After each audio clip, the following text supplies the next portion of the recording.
మేము కాజీపల్లి గ్రామస్తులము. ఈరోజు ప్రజావాణి కార్యక్రమంలో మా విలేజెస్ తరఫున అందరం కలిసి వచ్చాము. ఇక్కడ 50 మంది రైతులు ఎవరైతే ఉన్నారో వీళ్ళకందరూ కూడా భూములు కోల్పోయారు. ఈ FTL వల్ల, గండి చెరువు FTL వల్ల భూములు కోల్పోయాము. ఈ గండి చెరువు వల్ల ఎట్లాంటివి కూడా ఉపయోగం లేదు. కాలుష్యం, డ్రైనేజ్ నీళ్ళు, మొత్తం మా అండర్ గ్రౌండ్ వాటర్ కూడా సమస్యలు ఎత్తుతున్నాయి. గండి చెరువు FTL తగ్గించాలని చెప్పి ప్రజావాణిలో మేము వినతి పత్రం ఇవ్వడం జరిగింది. కలెక్టర్ని కూడా కోవడం జరిగింది. మాతో పాటు మా గ్రామ JSC సభ్యులు కూడా వచ్చారు. కాలుష్యానికి కెమికల్ ఇండస్ట్రీస్ వల్ల కాలుష్యంతో పోరాడుతున్నాము.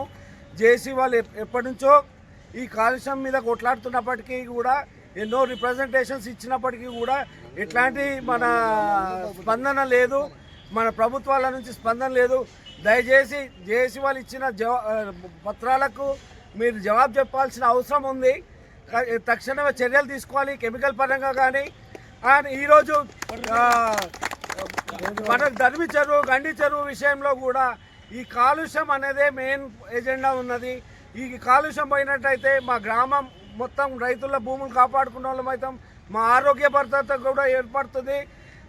ఇది మా గ్రామాన్ని మెడికల్ ఎమర్జెన్సీలో డిక్లేర్ చేయాలని మేము కోరుతున్నాం. ఈ ఆరోగ్య సమస్యలతో మేము ఎదుర్కొంటున్నాం.